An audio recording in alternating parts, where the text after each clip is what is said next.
Hello, hello. Um, there we go. I think we might be on. All right, whatevs. I'll bet you we are. We are. Okay. Hi, everyone tuning in. This is live Big Miracle Energy Patreon call. We have not gone live on Patreon in a little bit. Things have been in influx for Patrick and I, and we haven't seen Tommy in a while, so it's really cool to have Tommy here with us today. And yeah, so if you're not familiar with the Patreon channel, it's Big Miracle Energy, but essentially we just have conversations pretty much every other week, where we just kind of dive deep. I really come from a philosophy of A Course in Miracles, but we talk about the Bible sometimes. We talk about, it's just really a place to talk spirituality. No specific agenda or religion or any of that, but just really our connection to whatever is greater and walking each other home. My favorite quote by Ram Dass. So that's that if you're tuning in. So before we kind of had like a little pre-chat and got up to date with where each other is at. And earlier today I was thinking about like, oh, what would be a good topic to talk about? And I felt like trust has just really been something for myself that's come in. And it's so interesting, like talking to you, Tommy, and kind of where you're at is like trust too. Like you think it's one thing and then it's another, and it was always this way, it's just this back and forth. But for me, I would just share one of my biggest challenges with trust is like trusting with an agenda. Like, okay, this is going to be the outcome, meaning like I'll use the example of Tommy, you don't even really know what's happened, but we were kind of forced out of Florida very quickly, 3 a.m. Here comes Constantine. 3 o'clock in the morning, forced out, and we were supposed to stay another month. Didn't really get to say goodbye to friends. There was not much closure to say at the level of form.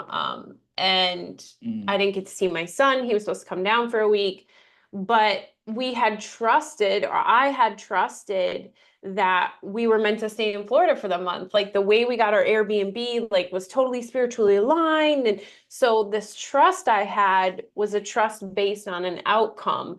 And then when all of a sudden the outcome was shifting is when I relinquished my trust and was like, whoa, wait, like that's not what I trusted. And then it kind of took me on this journey of a lot of discomfort and a lot of internal conflict. And then when I finally was like, oh, I don't have to feel this, right? Like I don't have to feel this internal conflict anymore. All I have to do is hand it back over and trust again, but trust without an agenda. And when I did that is like we were crossing the Florida-Georgia line and everything just started to like flow. So I don't know. That's my ramble of what came to my mind for where I'm really at with trust. Yeah. I don't know. Do you have any thoughts? Yeah, it's the same. I mean, yeah, we're living, essentially the same life at this moment. So yeah, like we had this trip planned, and our first leg of it was to stay in Florida for a month at an Airbnb and like kind of wrap up everything in Florida that we wanted to wrap up with friends visiting and just personal appointments or whatnot. And basically within literally 4 days, a hurricane hit. And we had basically told that we had to be evacuated. So we left and we still had another, like my apartment for another week, which was great because it's that was planned ahead of time, but it actually worked the opposite way. We were trying to we rented the Airbnb to wrap up the apartment, but it actually ended up being the opposite where we needed the apartment to wrap up the Airbnb, which is kind of funny. So so we were able to stay there with like very little items, like Nothing. Ashley's friend gave us an air mattress. We had like a couple, like we had like a fork, a couple forks, a couple spoons, Basically I was like working on the floor with my computer in front of me. We had a couple pillows that we left there. So we had like actually sheets that we left No, just, Brandy left us sheets. oh yeah, Brandy left us sheets. We had just enough stuff to be able to sleep and like eat, Yeah. but like and still continue to work even though on the floor. But that was basically it. We had just, but like that was like, and we were thinking about stuff that we were like, should we pack this? Should we get rid of this?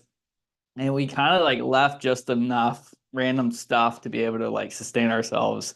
Yeah. And then like while we were there for like I think 4 days, 3 or 4 days. Yeah, like a Wednesday to Monday, I think. Yeah. We were there and we lost power for like 11 to 12 12 hours. hours, and we were able to take the food and move it downstairs because there was a downstairs kitchen. So we just always had just enough stuff to like sustain ourselves. Yeah. And then, but yeah, basically, and but our intention was to go back to Airbnb, and to continue like trying to play out this thing, like what we had planned. The trust. Yeah, the trust. And then we got this like push or nudge.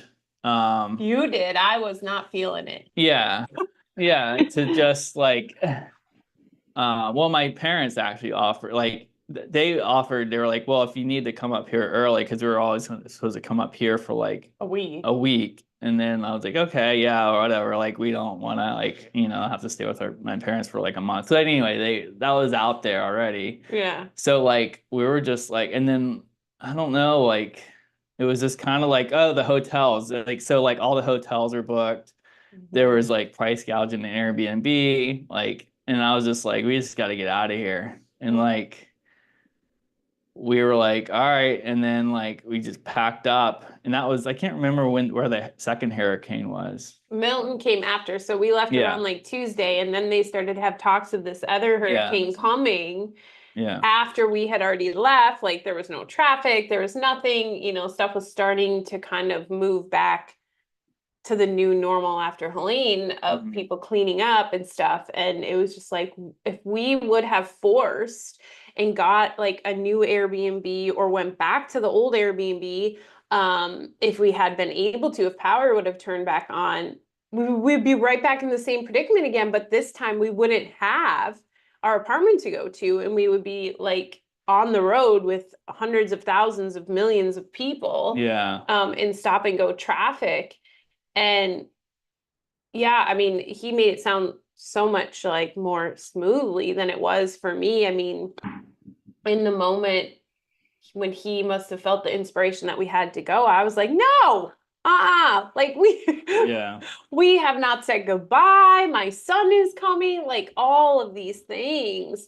And then I had Lighthouse. And if no one's familiar, it's my mastermind. It's a handful of women that we get together, or a handful of people, every other week, but it's just really this supportive environment. But I'm like kind of I wouldn't say leader because no one's a leader, but like the one that has to ensure facilitation if nobody is kind of moving things along. And I said to Patrick, I was like, he dropped the bomb like a half hour before, and I was like in a mess. And I'm like, oh my gosh, now I have Lighthouse, and how am I going to facilitate this? And I have, like ego rally, and all this is going on. But it was, of course, exactly what I needed to have all these beautiful mirrors in this room with me. And really, Lighthouse is what helped me get back into spirit and to see like, what is the big deal? There is no big deal. Like, what are you holding on to? When all the signs, kind of like Bruce Almighty, if no one has ever seen that movie, Tommy, I don't know if you have, but he's like begging for signs, and they're like all over in front of him, but they're not the signs he's seeking, right? So of course he's ignoring them, and that was me. I realized that on the call. I was like, oh my gosh, all the signs are there. It's just they're not the signs that I thought was a part of this trust process. Yeah, I don't know. That's kind of where we're at. I don't know how you feeling, Tommy. No, it could be a very stressful situation, definitely. I feel like most people would be extremely stressed in that situation. Yeah, but trusting with an agenda is, I guess it's a very prominent pitfall, like a pigeonhole in a sense, where you say, okay, I'm trusting, but you're trusting that things will happen the way you want them to, not the Mhm. way that it's intended to. Right. So you believe you're in this state of like neutrality, when in reality you're kind of putting yourself into what could potentially be an ego rally, like you experienced. Mhm. And I definitely experienced that, like a few way months back now, I guess, in the spring, where I wanted, how do I put this? I can give details, it really doesn't matter. So Kaylee, my my ex-partner, she had miraculously appeared out of nowhere after a very long hiatus. And we were friends, and we continued our friendship after being not friends for a while. And then there were talks about getting back into a relationship. And then from that point, um, I was trusting, but I was definitely trusting with the hopes that it would work out in my favor in the way that I wanted to, and I wanted a relationship again and try again. And it didn't work out that way. I did ask for signs. I'd say I got a bunch of signs, but and it did seem like, I will say, it did seem like it was going to go into my favor until it didn't. Mm. So it was kind of one of those things. I saw it as you got the signs you wanted, but the outcome's not going to change whether you try your best to, I guess, put yourself in that situation or not. Mhm. And don't focus on the signs of what you want, but just take the signs with the moment. Mm. Take the signs in the moment and say, at this very moment, this is what is meant to happen. Mm. Not, this is going to lead to something, Mm. but this is what's happening now.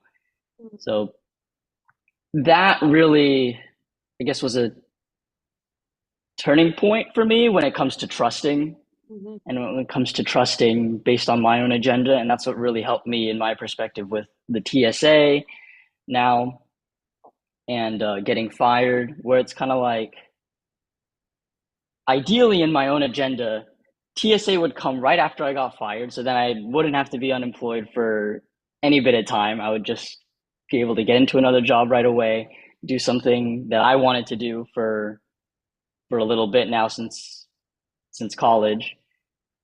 And then when it didn't work out, I said, felt a little bit of heaviness and a bit of stress, but it was always kind of, well, I guess it wasn't meant to work out that way.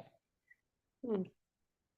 I love that. That's so that like right there, Constantine and I were having a discussion the other day. I wish you would have been there, Tommy, to articulate what I was trying to say, but that's it. It's like it's about living in the present moment, and like the signs aren't about a future outcome, they're about the state of perception in that moment. So like back when Patrick and I reserved the Airbnb, like that, I don't know if we had told you, Tommy, or I think we've shared it on here before, but like Pat found this Airbnb and he thought it was only a certain amount of money, but you know, Airbnb, when you go to hit checkout, all of a sudden it's like billions of dollars more because of all the Right. fees.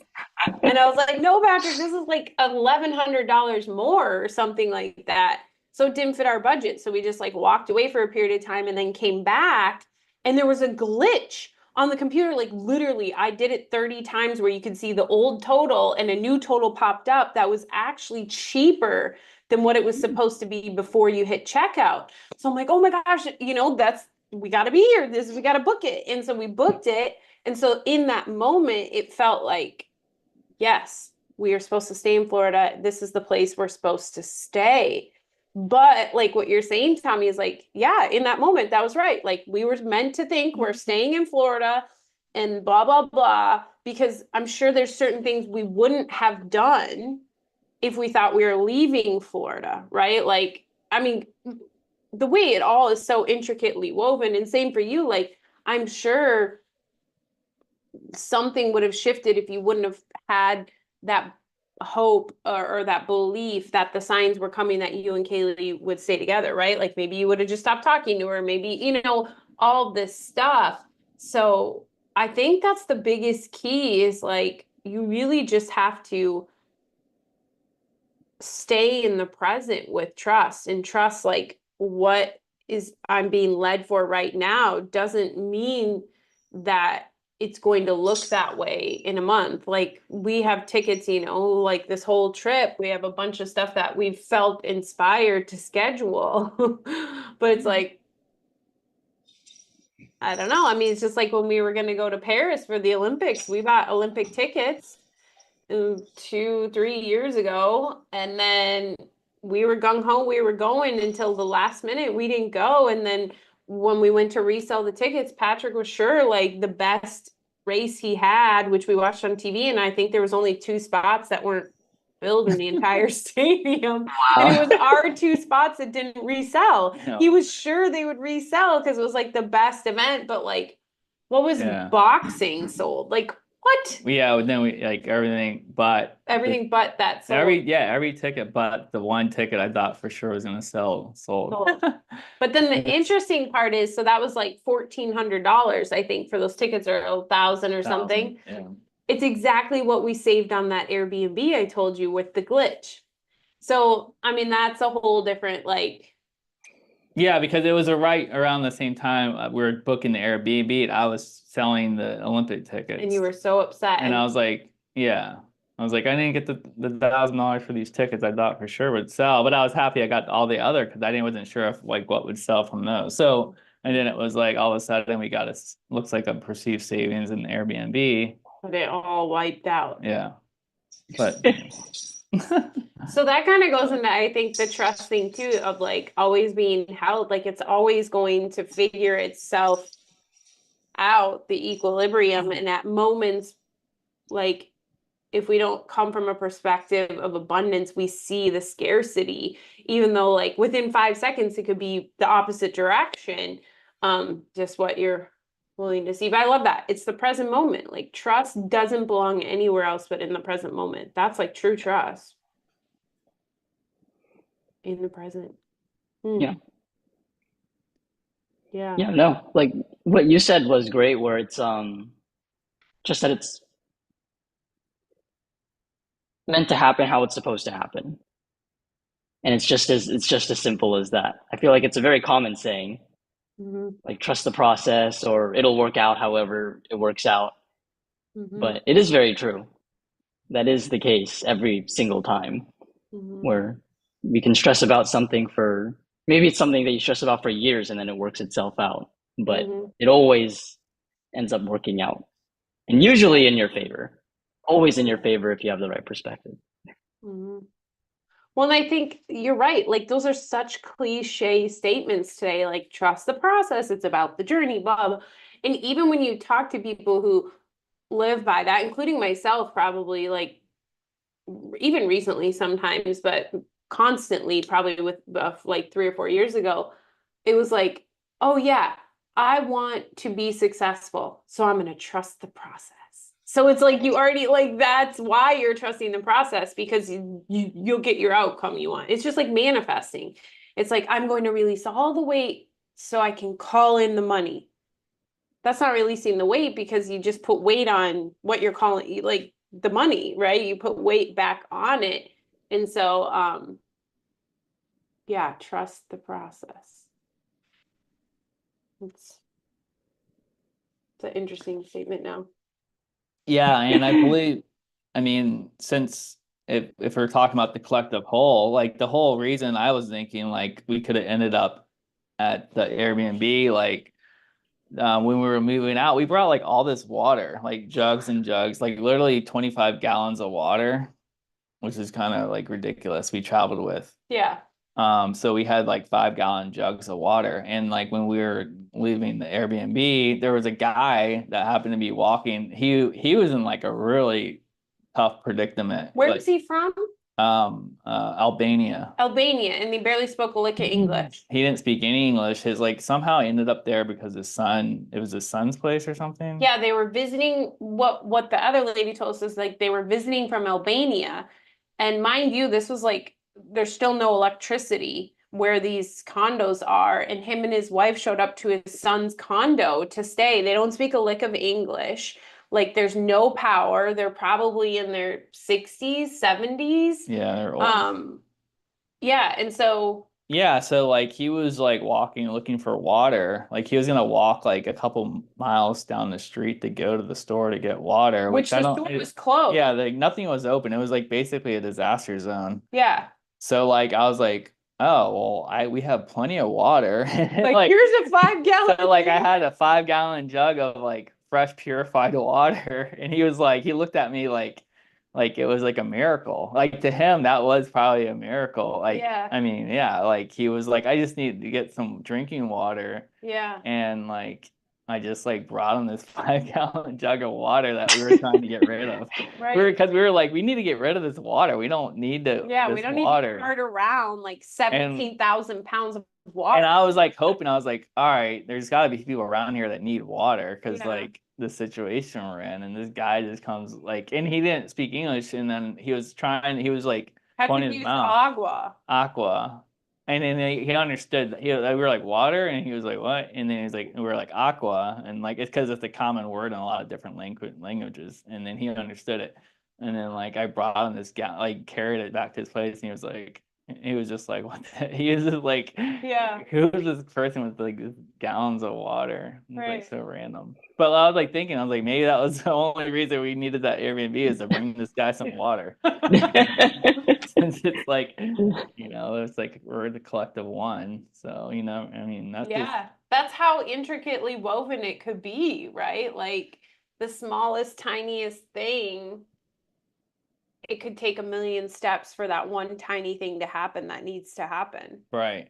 for the collective, right? I think, oh man, I'm glad you brought that up, Pat, because I think that's a big thing we all forget.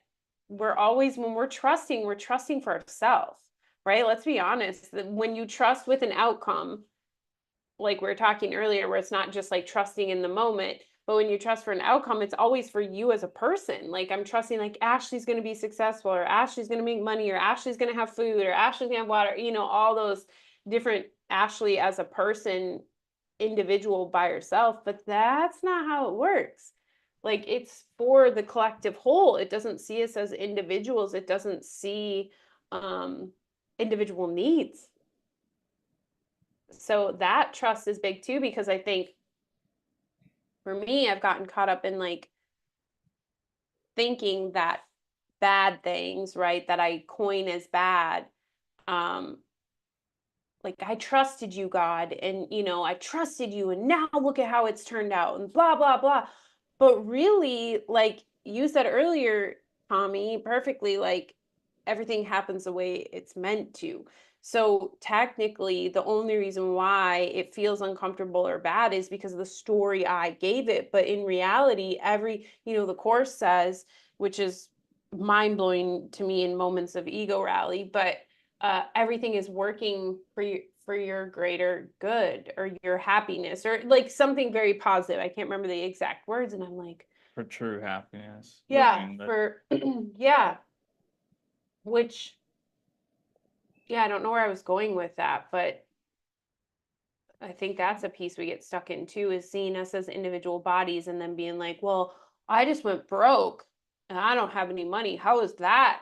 How is that for my good? How is that for my happiness?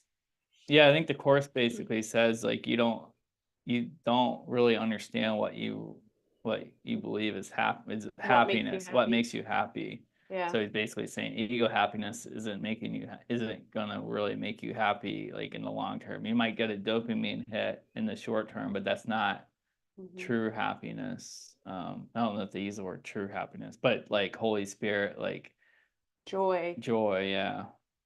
So I mean, if I would have kept on the trajectory I was with my business when it was growing and I was making tons of money, I'll bet you $1 million I would have never met Patrick in the way I did. And I probably would have never thought twice about dating him.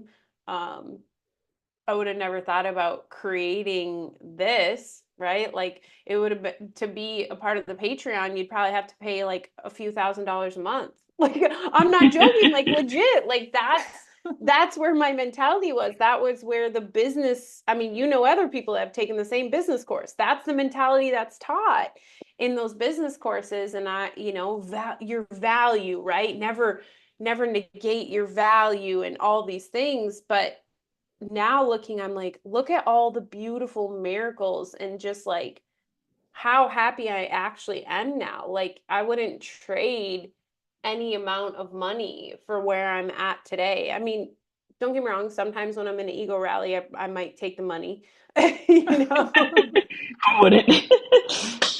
Wouldn't.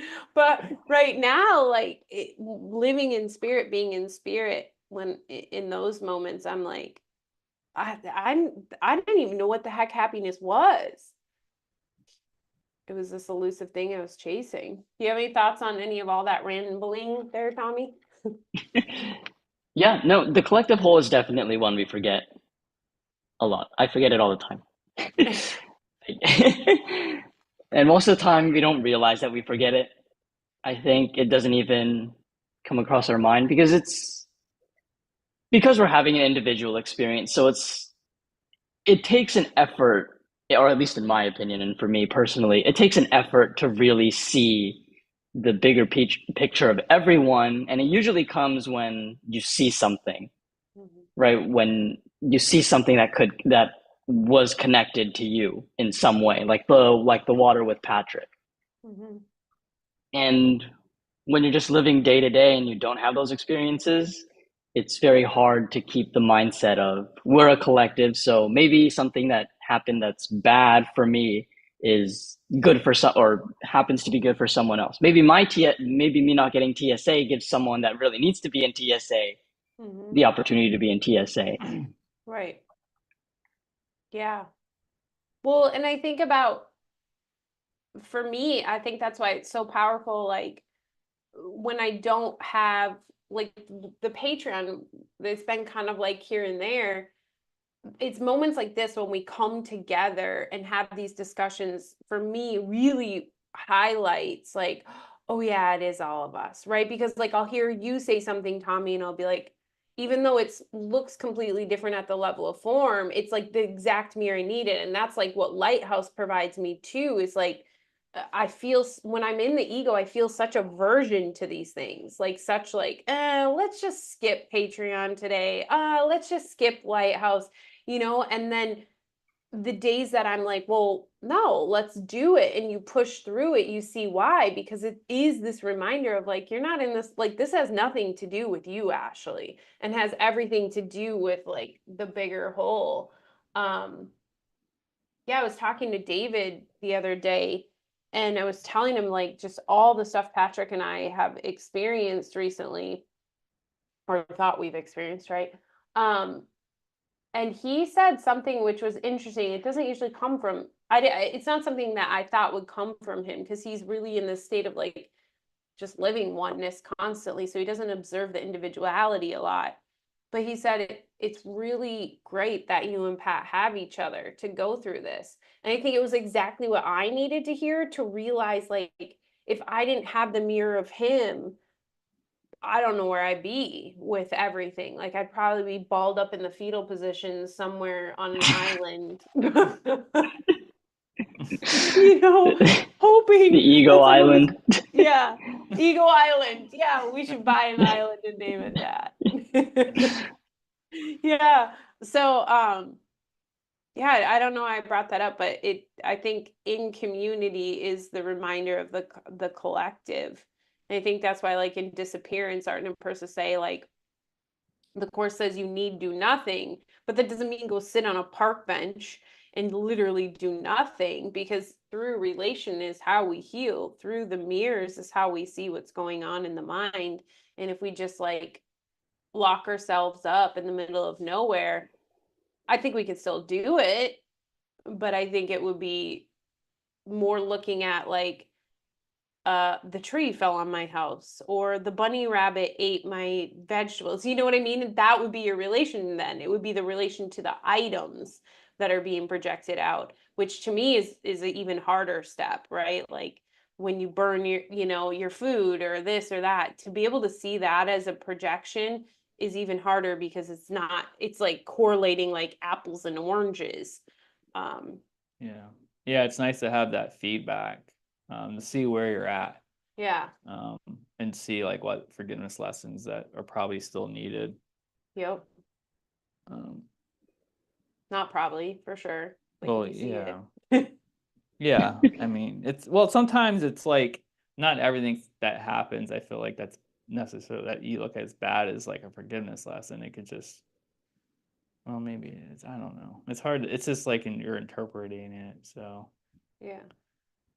But that's the lesson is to forgive, to shift your yeah, perception. right. Right. Yeah. Do you have thoughts on that, Tommy, when you see the collective more than not? It's definitely when you interact with people. I'd say it's very hard to see a collective when, like, sometimes like I'm at home all day and I don't go out. Don't have a reason to go out, and that really keeps you in the individuality of it, Mm-hmm. definitely. So I think human to human interactions, I feel like especially with people you know, Mm-hmm. because or maybe you haven't talked to someone in a while and then you talk to them and then you realize everything that's been going on like behind the scenes, and Yeah. then maybe you can relate, maybe you can't, but you could see, oh well, I could see that person's experience, and because it's not me, I can see a forgiveness lesson through them rather than through me, because it's harder to, I guess, see through yourself, Yeah. because you have your own biases and you have your own personalities. So Mm-hmm. sometimes it's harder to see those forgiveness lessons in yourself, but it's easier to see it through other people, or see you projecting onto someone else, or maybe they bring it up that you're projecting, Yeah. for example. Yeah. Do you still have your cat? I do. So like, I mean, because I feel like that is an opportunity for forgiveness probably a lot. I mean, remember the last time we were on here, she was digging through your garbage can that was empty. Oh yeah. No, she hasn't been doing all that.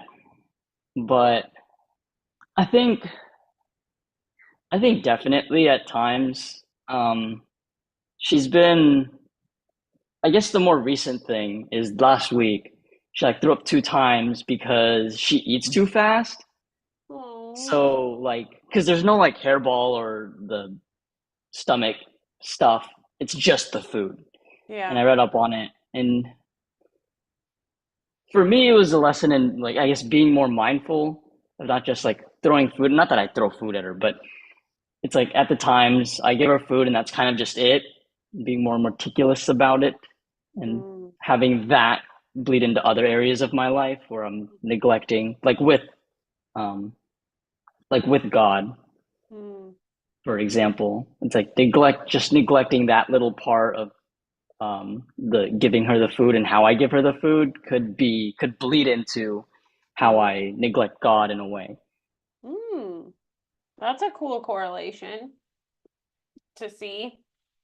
And I mean, how you do one thing is how you do all things is a really big personal development statement. And for me, like what you just did is how I've been able to shift that, because we know it's always about that relationship. Everything always is. It's always goes back to the relationship with God or your higher power or whatever that's being projected out. So really cool that you brought yourself there right away with your cat vomiting because it's eating too quick. I mean, it's not every day that would be a correlation. Right. That's funny. Yeah. What I've noticed about myself recently from reflection is I tend to get into something and then kind of just stop. Like I Hmm. always reach a point, like the way I explained it to myself was, I feel like every person has a floor in a way of whatever the things that they do or the things that they believe. They have a floor and then they have an unlimited ceiling. Mm-hmm. Because really you can go anywhere with anything that you do or anything that you believe in. But for me, I found that my ceiling is super low. Or like I It's set not a limit. super low ceiling for myself. So for Mm. example, I guess I could use the Course in Miracles for example. I would like get on it, get on it, get on it, get on it, and really delve deep into it, and then I would just stop, like Hmm. coming to a place of almost complacency Mhm. and not really go above like a Hmm. certain threshold. And then I noticed that I do that with a lot of things in my life. Like with college I did that. With I guess with my jobs I did that. Hmm. With even something like video games I've done that. Where I know that I start from the bottom, I'll get to like an okay place and then I just won't, I'll just stop. Hmm. You lose interest. Right. Yeah. Right. Or like burn out almost. But I burn out for like ever and I don't come back to it. So Yeah. But so I've taken notice of that recently. I yeah, like that happens. That I mean, I feel like that's been my whole life essentially, but it's like usually it's like a 3 month span. I'll like dig into something, like whatever it is, some project, and then I'm like, all right, I'm done. But it's like to me, I feel, and then like I've had a couple of things that have stuck like my whole life where I've like tried to like progress and I've kept progressing and like I've been like really interested in them and like just it kind of like stuck with me like a few core things. So I mean, to me, I felt like it was more just like you're just trying to find what you're really passionate about. And if it's not sticking, then that means you weren't really passionate about. But there's so many things, and only like 5% of those things are gonna stick with you like the majority of your life. So I wouldn't like look at it as being like a negative or like thinking it's a fault. It's just like you like to experiment with a lot of different things and see what you're interested in. hmm. But Well, You know? maybe, I mean, what I thought when you were saying that is like, I was like, how much of this discovery is backed behind like all of society's constructs? Because society teaches us like choose something and stick with it. And you only create your own ceiling. So I heard like a lot of those narratives in there. But what I've learned more and more from living in spirit is like that's what it looks like sometimes. Sometimes it looks like you have this massive breakthrough idea and you start to do it and then all of a sudden spirit just shuts it off. And like Constantine and I were actually having a conversation about this with his retreat that he has. There's one coming up soon and then later, and the one coming up soon he felt very inspired to plan it and everything else, and it's not aligning the way he thought. Like he thought because it was spirit led, like people would flow in and it would just look of a certain way, and that's not how spirit works, right? We just talked about trusting in the moment. So it's not necessarily about the outcome or the commitment. It's about in that moment, how is that impacting you? And I guess an invitation I heard for you is like maybe the actual issue is the lack of allowance of that, right? You're placing weight on that being a bad thing instead of it just is. Like, whatever. That's how, because legit, Patrick is right when he was saying that. Like, and now I'm thinking, like, he had this closet at the apartment and we joked it was the Dick's Sporting Good closet because, like, he packed this closet before I ever moved in. And it was like this elusive closet in his office that you couldn't really get into because it like the door was kind of jammed. It was these sliding doors.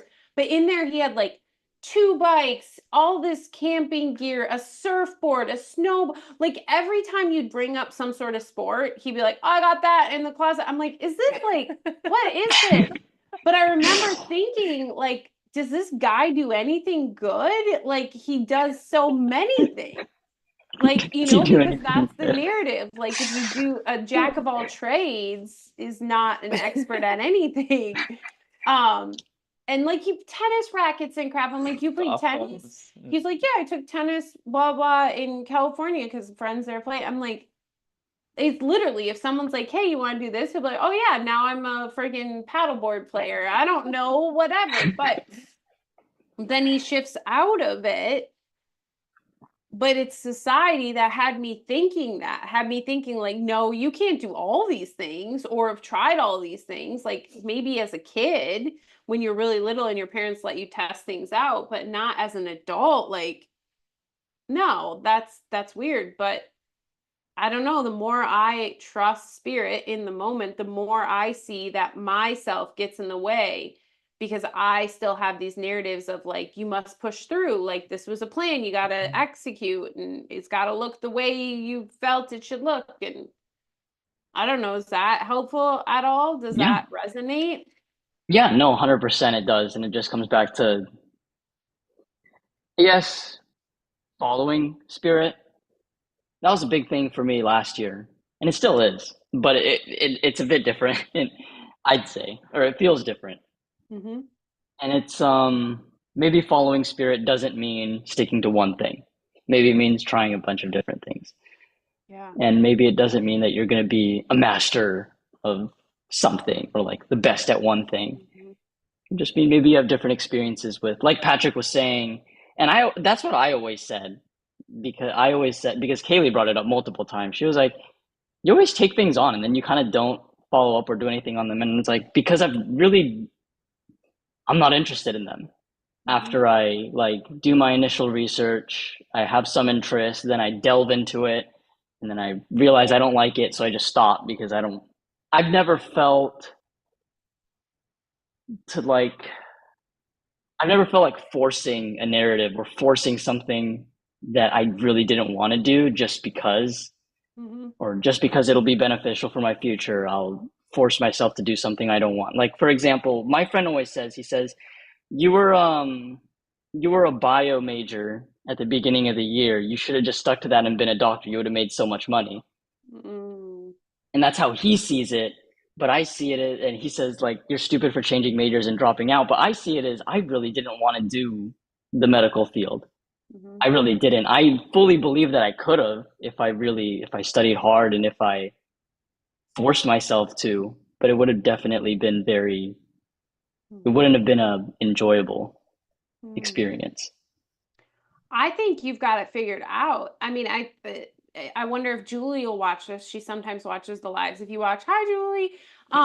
But so she's a transition, or she was a transition coach, is a transition coach, whatever. And it was really, she worked with a lot of people in like midlife who realized that they weren't happy with their careers and they're like trying to transition in that moment. But instead, Tommy, you're young and you're saying, I'm not just going to settle. I'm not going to do what the world says to make money to save for my future. I'm going to keep leaning into the ease, right? That's what I hear. Like you're not pushing into the dis-ease, which is what I'm trying to learn for myself, which is living in spirit, which is leaning into the ease and being okay with it. Because when we're not okay with it, it means we're putting weight on this illusion. It means that this matters in the fact of like success and things like that, instead of just forgiveness. Like, okay, well, it sounds like an opportunity of forgiveness, of realizing it didn't really happen in the first place, so what does it matter if I follow it through anyway?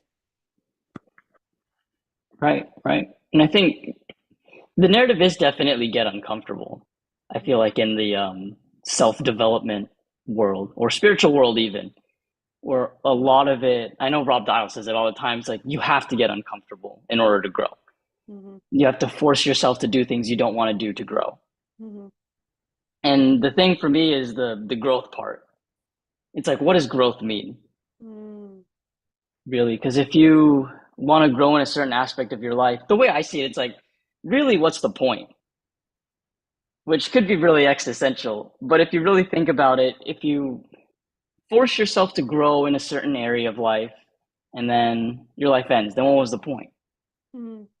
You were just uncomfortable and happy forcing yourself to do something you didn't want to do for maybe like external validation Mm-hmm. or an external view of what you think is Right. successful.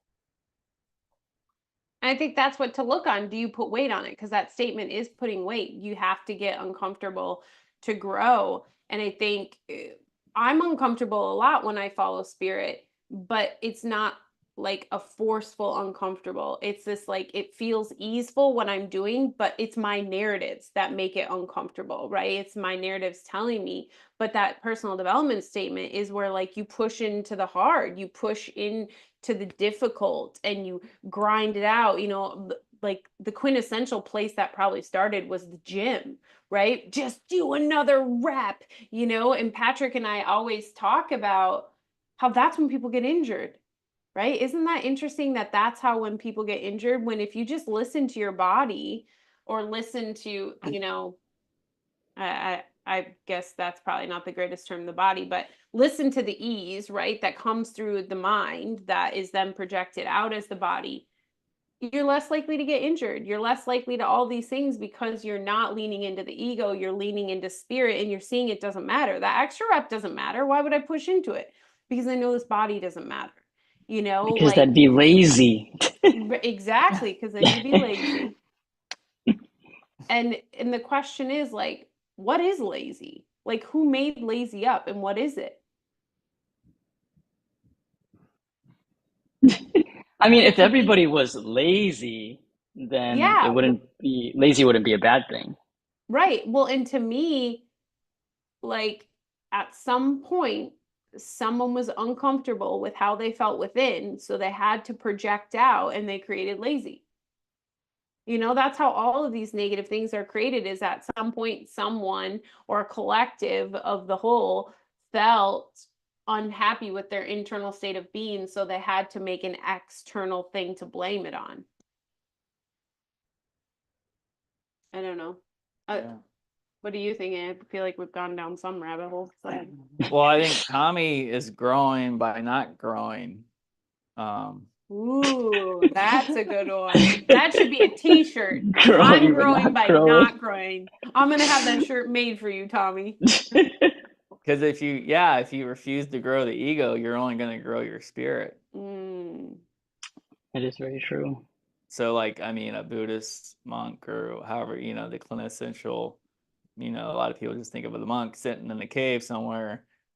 Yeah, but like they think he's really spiritual, like, which I mean, on the surface, yeah, for sure. Like I'm 99%, whatever, however you want to rate spirituality.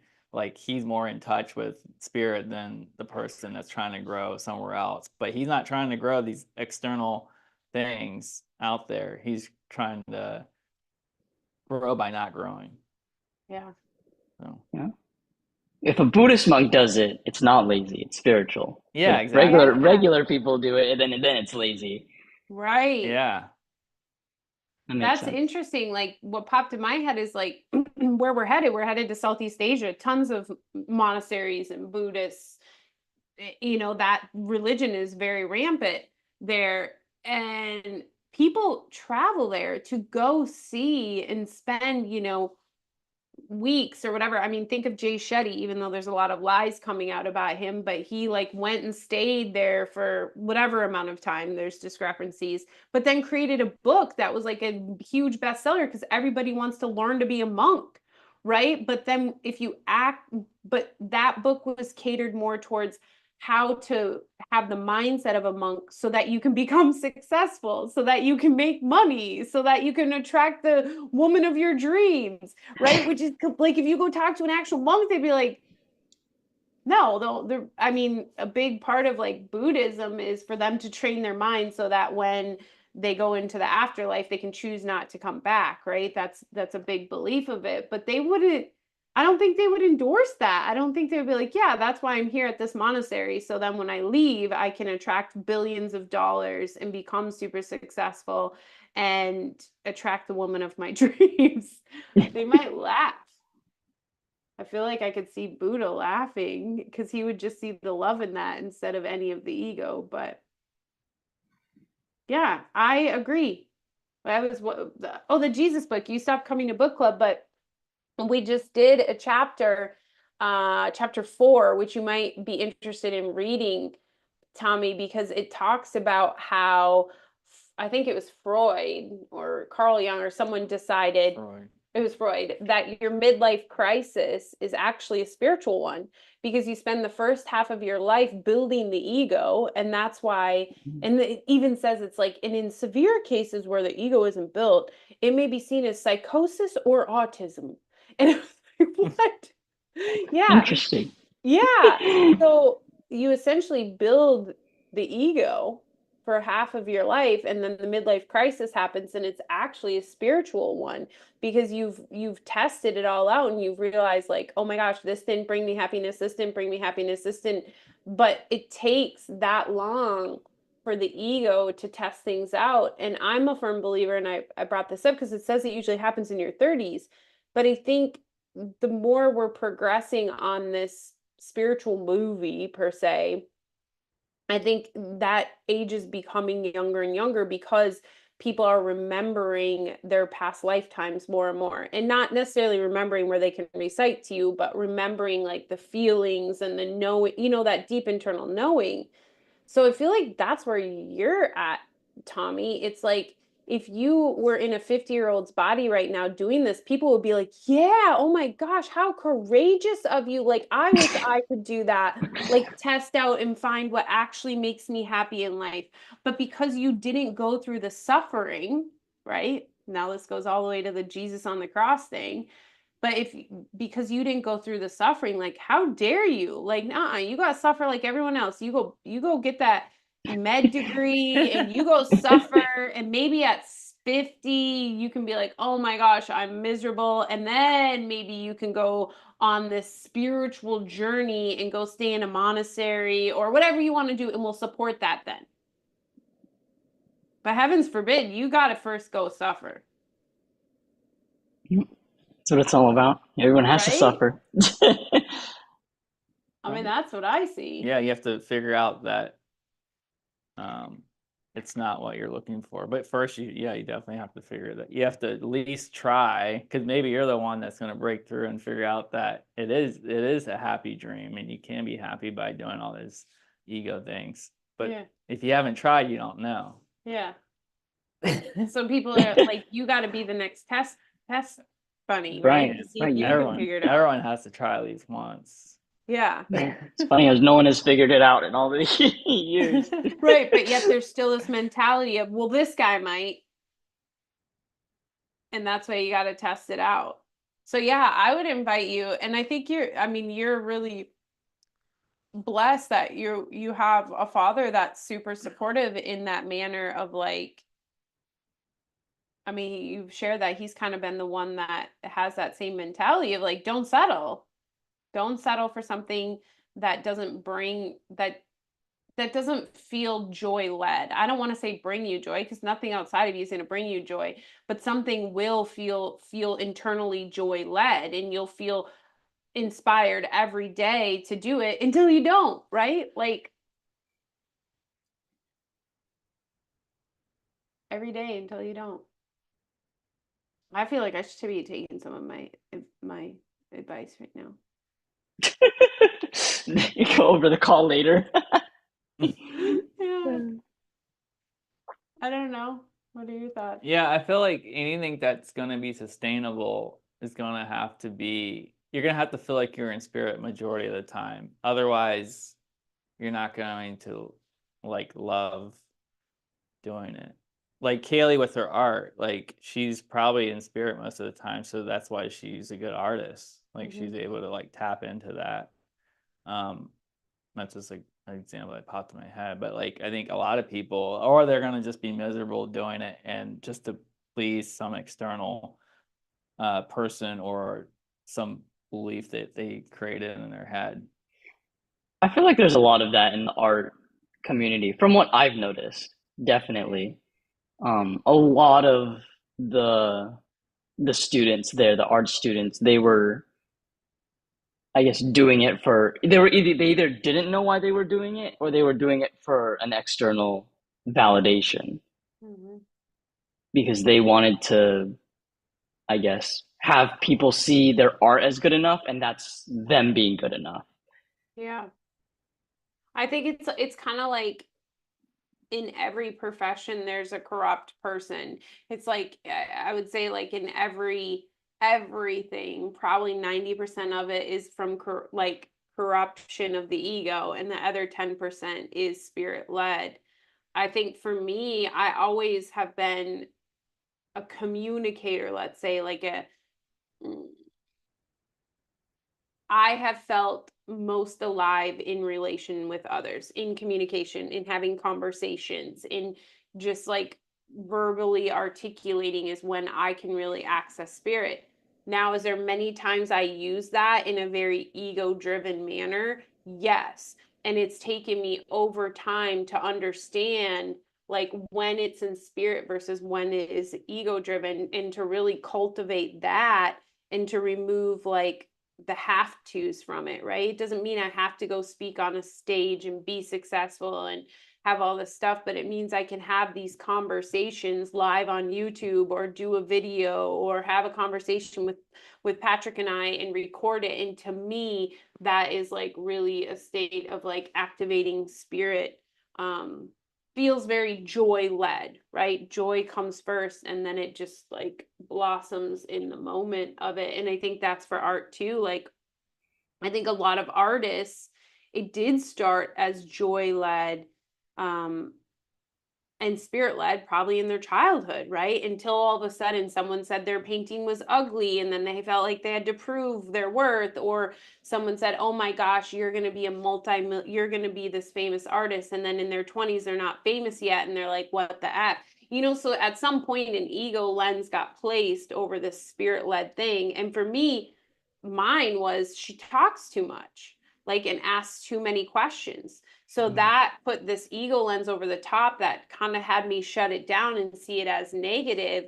But then, on my journey is really where that's why I love curiosity saved the cat. It didn't kill the cat, because for so long I was told it will kill you. It will get you in trouble. It will get you, not what you want. You need to be more quiet. You need to not question things, blah, blah.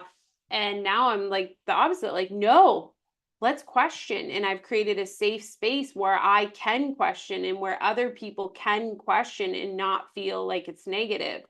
Um, I don't know why I went on that tangent, other than the fact that I think people get discouraged when the ego lens gets placed over, but it's not about walking away. It's about lifting that ego lens back off and going back to what was true spirit. Yeah. Because I think if you ask, like, my favorite question that I've asked an artist is like, what if today the divine, or whatever's greater than you that can see the whole picture, came down and said, your job in the greater whole is to be the most amazing starving artist there is. They're like, well, I'd be one then. I wouldn't care. I wouldn't put any weight on it anymore. That's the key. That's where we all want to get, where it's like, I just am going to be the most, amazing starving conversationalist there is. Start a conversation. And that's it. It just takes any sort of success narratives or anything off of it. Yeah. I don't know. Any final thoughts? No, that was interesting. I guess a cool thing is to go back to what we were talking about first, where everything is interconnected. You invited me to the live call, Yeah. and we did have a really good conversation, and I was the only one here. But I love it. yeah, but no, that's a very cool interconnectedness, I guess, thing that Yes. happened. Go ahead. Yeah, I was Sorry. thinking the same thing. Like, I was like, Tommy's probably gonna be the only one there. You just invited them. It's like, it's pretty funny. Yeah. It's like he just got inspired, and you're like, oh yeah, maybe I should reach out to Tommy. Yeah. That's interesting. But I think another great live we had that actually a lot of people found valuable was just the three of us too. It was the success one, and that was a random, like, Oh yeah. What does success mean or whatever. But I think it shows that if you listen to spirit, it's like cultivated way beforehand. So like yesterday I felt inspired to reach out. For you to accept had to bring some things in, and then we have this beautiful conversation that I feel was very beneficial for me today. Yeah. And hopefully you as well, Tommy, like giving you the permission, like a permission slip, like write it down to to not commit to anything.